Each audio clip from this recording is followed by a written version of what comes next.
መከላከያ ሁሉንም ክልል ሊያፈርስ ነው። ያልተጠበቀው ውሳኔ አዲሶቹ ክልሎችም ትውልድ ይሄዳል፣ ትውልድ ይመጣል። የሄደውና የሚመጣው ትውልድ ሐሳብ አንድ አይደለም። በቀደመው ትውልድ መንገድ የሚራመድ አዲስ ትውልድ የለም። ሁሉም ትውልድ የራሱን መንገድ ራሱ ይሰራል። ትላንት አባቶቻችን የራሳቸውን መንገድ ሰርተው ታሪክ ጽፈው የምንወርሰውን አውርሰው አልፈዋል። የአባቶቻችን ትውልድ የመሰለውን ሰርቷል። የትውልድ የራሱን መንገድ መቅረጽ ግዴታው ነው። እናም አዲስ መንገድ ባለቶች ማል እየፈለፈለ ነው። አባቶቹ ሰርቶ የሰጡትን የጥላቻ ግንብ በሕግ መዶሻ ሊደረምሰው ከጫፍ ቆሟል። ክልሎችን ሊያፈርስ፣ አዲስ ክልል ሊፈጥር፣ አዲስ አስተሳሰብ ሊሰራ፣ ታሪኩን ዳግም በራሱ እጅ ሊጽፍ በተቆፈረው ደም በሙሉ አጥንት በተከሰከሰበት መንገድ ከመራመድ ይልቅ ያልተሄደበትን አዲስ መንገድ ሊሰራ ዳር ላይ ቆሟል። አመንም አላመንም በቅርብ ጊዜያት ውስጥ ከጀርመን ግንብ የገዘፈ አጥር የቆመባቸው በዘርና በቋንቋ የተካለሉት ክልሎች ይፈርሳሉ። መከላከያ ሰራዊት፣ ፌደራል ፖሊስና አጠቃላይ የኢትዮጵያ ዳር ድንበር የሚጠብቀው ወታደሩ የክልል እንዲፈርስ ወስኗል። መከላከያ ሰራዊቱ በግልጽ ጥያቄውን አስገብቷል። በአንድ ወይም በሁለት ዓመት ውስጥ አሁን ያሉት ቋንቋን መሰረት ያደረጉ ክልሎች እንደ በርሊን ግንብ ይፈርሳሉ። ሰው በሰውነቱ ብቻ፣ ሰው በቅርበቱ ብቻ፣ ሰው አብሮ በመኖሩ ብቻ አብሮ የሚሆንበት ኢትዮጵያ እየተሰራች ነው። ይህ ከሺህ ዘመን አንድ የሚመጣ ማንም ያልጠበቀው ታሪክ ቀያሪ ውሳኔ ሆኗል። ኢትዮጵያ ዳግም በልጆቿ ተስፋ አድርጋለችም። ይህንን ምስራች፣ ይህንን አስገራሚ ውሳኔ ሰፋ ዝርዝር አድርገን እነግራችኋለን። ምን አዲስ ተመልሷል? እናንተ ብቻ እስከ መጨረሻው ድረስ አብራችሁን ቆዩ። ቻናሉን ሰብስክራይብ ሳታደርጉ የምትመለከቱ ሰብስክራይብ በማድረግ አጋርነታችሁን አሳዩን።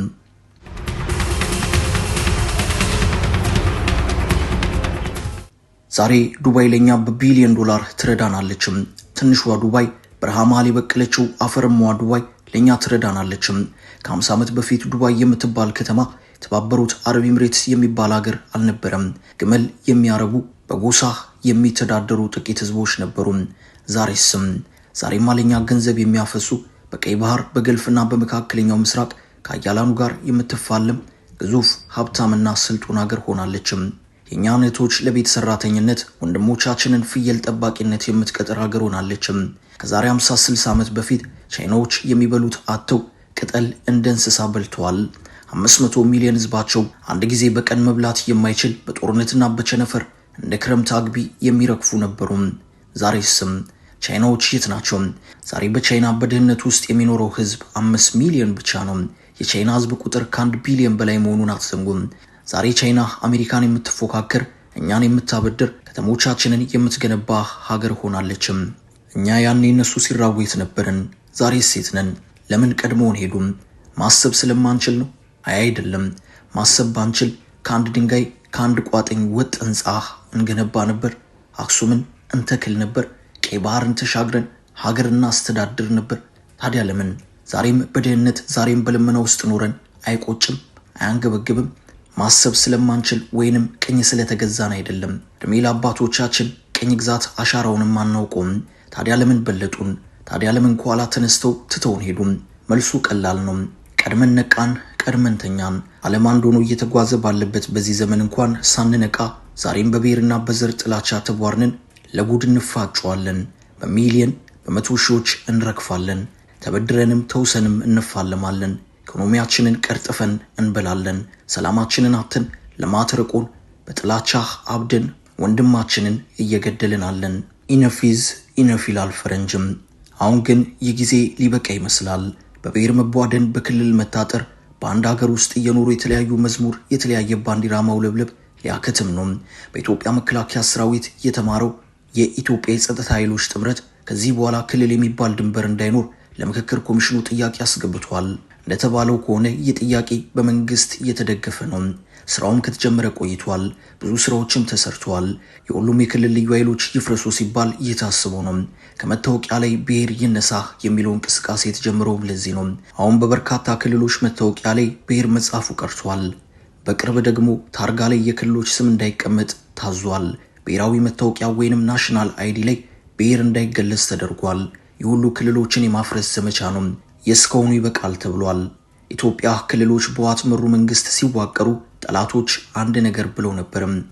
ለኢትዮጵያ የ1000 ዓመት የቤት ስራ ሰጥተናታል ብሎ ነበርም። ምክንያቱም በዘር የተመሰረተ የብሔር ፌዴራሊዝም ሀገር ከማፍረስ ወደ ኋላ አይልም። የጊዜ ጉዳይ ካልሆነ በስተቀር በዘር የተካለሉ ሁሉ ፈርሰዋል። ዩጎዝላቪያ ዋነኛዋ ምሳሌ ነችም። አንዳንዶች ሶማሊያዎች ብሔር የላቸውም ይላሉ። በሃይማኖትም በዘርም አንድ ናቸው፣ ለምን ይዋጋሉ ይላሉ። ይህንን የሚሉት የኢትዮጵያን ውስጥ ችግር የዘር ፌዴራሊዝሙ ያመጣው አይደለም የሚል መከራከሪያ ለማቅረብ ነው። አይደለም፣ በፍጹም አይደለም። ሶማሌዎች እውነት ነው ዘራቸው አንድ ነው፣ ቋንቋቸውም አንድ ነው፣ ሃይማኖታቸውም አንድ ነው። ግን የአስተዳደር መዋቅራቸው የጎሳ ነው። ሶማሊያ ግዛቶች የተዋቀሩት በጎሳ ነው። የጎሳ ከኛ ሀገር ክልል ጋር ተመሳሳይነት አለው። እናም በጎሳ ተከፋፍለው አንዱ አንደኛውን እየጠላ ሲጋደል ይውላል። ሶማሊያ ውስጥ 5 ትልልቅ ጎሳዎች ያሉ ሲሆን ከነዚህ ደግሞ በስራቸው በርካታ ንዑስ ጎሳዎች አሏቸው። እነዚህ ጎሳዎች እርስ በርስ መገዳደል ልማዳቸው ነው። በዚህም ሀገራቸውን አፈረሱ። ሀገራቸውን የታጣቂዎች መፈንጫ አደረጉ። የነን መዋቅር የሰጧቸው ደግሞ ቅኝ ገዢዎቻቸው ጣሊያንና እንግሊዞች ናቸው። የኛንም የዘር አከላለል የሰጡን ውጮች ናቸው። ክልሎችን በዘር በቋንቋ ለይታችሁ ፍጠሩ ብለው ለህወሓት ስትራቴጂውን ያቀበሉት ምዕራባውያን ናቸው። ይህንን ከሰጡ በኋላ ኢትዮጵያ በዚህ አይነት ስርዓት ከቀጠለች እስከ 2030 ትፈርሳለች የሚል ትንቢት አስቀመጡልን። የአሁኑ ትውልድ ነክቷል። ማንም በብሔሩ ተካሉ በስሙ ተነገደበት እንጂ አልተጠቀመም። አሁን ላይ የክልል ይፈርሳል ተብሏል። አዳዲስ ክልሎች ይፈጠራሉ። እነዚህ አዳዲስ ክልሎች በዘር ወይንም በቋንቋ የሚካለሉ አይደሉም።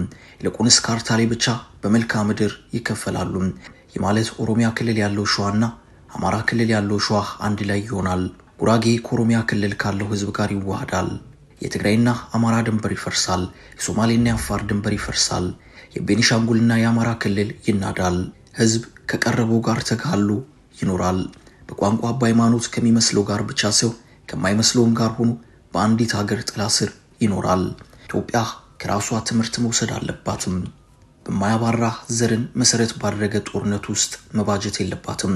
በርካታ የሰለጠኑና በእድገት የመጠቁ ሀገራት በታሪካቸው ልክ እንደ ሀገራችን ኢትዮጵያ አንዳንዶችም ከኛ በባሰ ብዙ ጦርነትና ፈተና፣ ረሃብ፣ የእርስ በርስ ጦርነትና ግጭት እያሳለፉ ነው እዚያ ደረጃ የደረሱትም።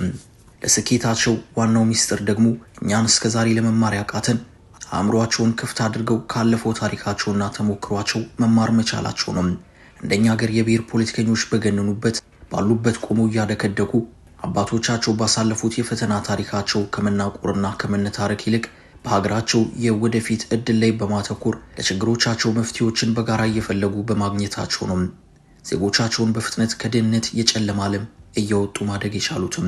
ጦርነት ይቁም ከተባለ ግዴታ የዘርና የጥላቻ ፖለቲካ ጥጉን መያዝ አለበትም። ካልሆነ ግን ዛሬ አንዱ እሳት ቢጠፋ ነገ ሌላው ይለኮሳል። ይህንን ደግሞ ባለፉት ዓመታት በሚገባ አይተነዋል። በዘጠናዎቹ መጀመሪያ ላይ በበደኑና በጉራ ፈርዳ፣ ባለፉት 10 ዓመታት ደግሞ በጋምቤላ፣ በጉምዝና በቤኒሻንጉል፣ በሐዋሳና እንዲሁም በሀገራችን የፍልሰት ታሪክ ውስጥ ተወዳዳሪ የማይገኝለት ከ1 ሚሊዮን በላይ የሚሆን የኦሮሞ ህዝብ በአንድ ሳምንት ጊዜ ውስጥ ከሶማሌ ክልልና አካባቢ የተፈናቀለበትን ክስተት የብሔር ፖለቲካው ውጤት ነው። የትግራዩ ክልል ጦርነት የብሔር ፖለቲካው ውጤት ነው። አሁን በአማራና በኦሮሚያ ያሉ ውጊያዎች መነሻ ይኸው የብሔር ጉዳይ ነው። በየቦታው የሚገደሉት የዚህ የብሔራትና የጥላቻ ውጤት ነው። ስለዚህ ችግር በርካታ የሰለጠኑና በእድገት የመጠቁ ሀገራት በታሪካቸው ልክ እንደ ሀገራችን ኢትዮጵያ አንዳንዶችም ከኛ በባሰ ብዙ ጦርነት፣ ፈተና፣ ረሃብ፣ የእርስ በርስ ጦርነትና ግጭት እያሳለፉ ነው እዚህ ደረጃ የደረሱትም። ለስኬታቸው ዋናው ሚስጥር ደግሞ እኛን እስከዛሬ ለመማር ያቃተን አእምሮአቸውን ክፍት አድርገው ካለፈው ታሪካቸውና ተሞክሯቸው መማራቸው ነው። እንደኛ ሀገር ጠባብ የብሔር ፖለቲከኞች በገነኑበት ባሉበት ቆመው እያደከደኩ አባቶቻቸው ባሳለፉት የፈተና ታሪካቸው ከመናቆርና ከመነታረክ ይልቅ በአገራቸው የወደፊት እድል ላይ በማተኮር ለችግሮቻቸው መፍትሄዎችን በጋራ እያፈላለጉ በማግኘታቸው ነው ዜጎቻቸውን በፍጥነት ከድህነት የጨለማ ዓለም እያወጡ የተስፋ ብርሃን በመዘርጋት ማደግ የቻሉትም። ለመጣል የችግሩን ምንጭ ማድረቅ ያስፈልጋል። የችግሩ ምንጮች ደግሞ የዘርና የጥላቻ ፖለቲካ ነው። ይህንን ለመቀየር ደግሞ ክልሎችን ከማፍረስ ይጀምራል። ይህም አሁን ተጀምሯል። አበቃን። መልካም ጊዜን ተመኘን።